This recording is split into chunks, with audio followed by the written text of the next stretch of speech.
G'day, welcome back to the channel.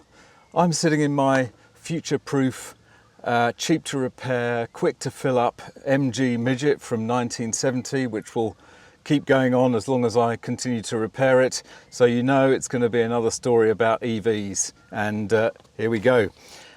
This one is interesting because it's just another problem with this rapid rollout of EVs. These are unforeseen consequences that, well, are unforeseen. Nobody has thought about this, and suddenly it's going to be a big deal. I don't know why this hasn't been kind of more obviously thought about, but there's a couple of interrelated issues here. But we'll talk about this article. I'll leave a link in the description to this article, archived of course as per Sticks. And so the issue is, here we go. Electric car owners may face shocking 1,000% rise in insurance premiums during crisis. So the problem with this is that electric cars have that one huge component in them that if it gets damaged, it can virtually write off the car. And that is, of course, the battery. If it gets dented or punctured, anything, I mean, it takes up the entire floor space of the car. So it's not like it's not going to get damaged often. I mean, it's likely that it will quite frequently be involved in some kind of damage, or it may just fail, you know, without warning. And obviously, when that happens, it's a massive expense compared to the value of the car. And so insurance companies are naturally just protecting themselves. Here we go. Electric car owners are facing close to 1,000% rises in their insurance premiums during a cost of living crisis, reports show. Some owners have seen their premiums spike by over £4,000, this is a UK article, compared to last year, in a move which has baffled owners and left them out of pocket ahead of winter. Tesla owners have shared their stories in a Facebook group where they have told others about the horror premiums they now have to pay.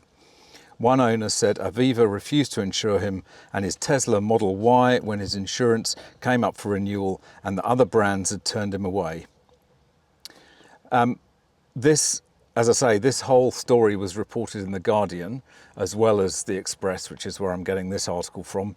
And The Guardian, as you know, is completely in on the whole climate crisis thing, so therefore you know, that must have pained them to have to report this.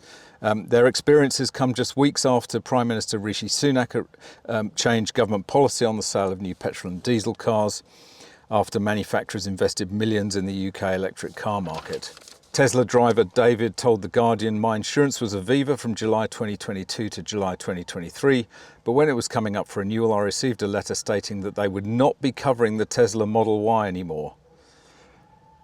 Just like that.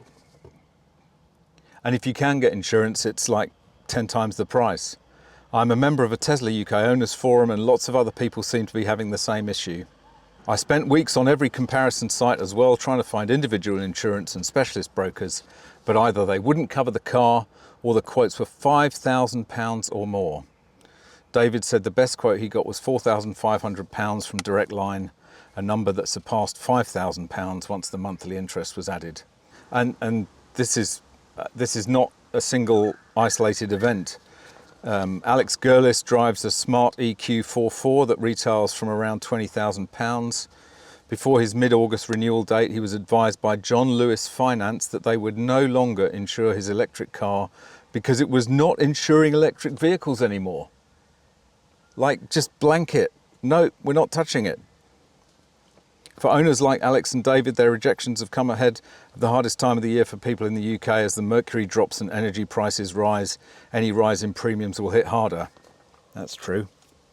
Motor expert at Confused.com, Louise Thomas, said, despite electric vehicles becoming more common, they are still the minority on UK roads, and insurers have less experience setting premiums for these types of cars.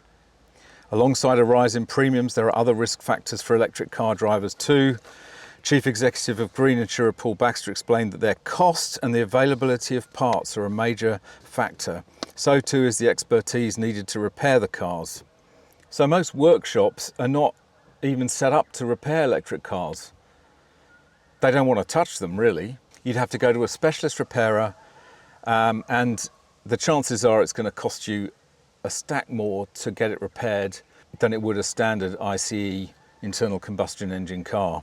And this quote just backs it up. If you dent a door, that's straightforward, but if something has damaged the battery in particular, they haven't caught up with that. A spokesman for Aviva told us, although we insured the Tesla Y model last year, during the year we changed its acceptance criteria and we were no longer able to offer a policy at renewal. Wow. So that's just another thing to add to the already lengthening list of reasons why you've got to be really careful about buying an electric car.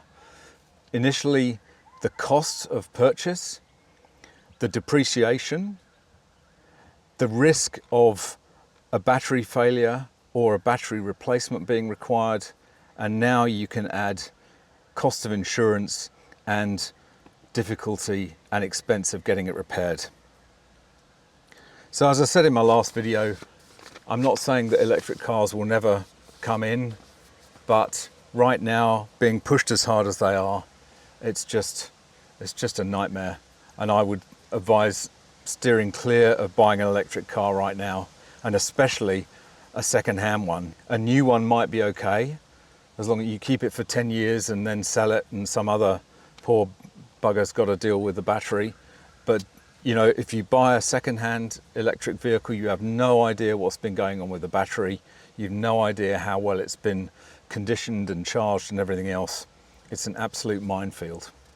Anyway, that's about it. Let me know in the comments what you think, as always, and I'll see you in the next one. Bye for now.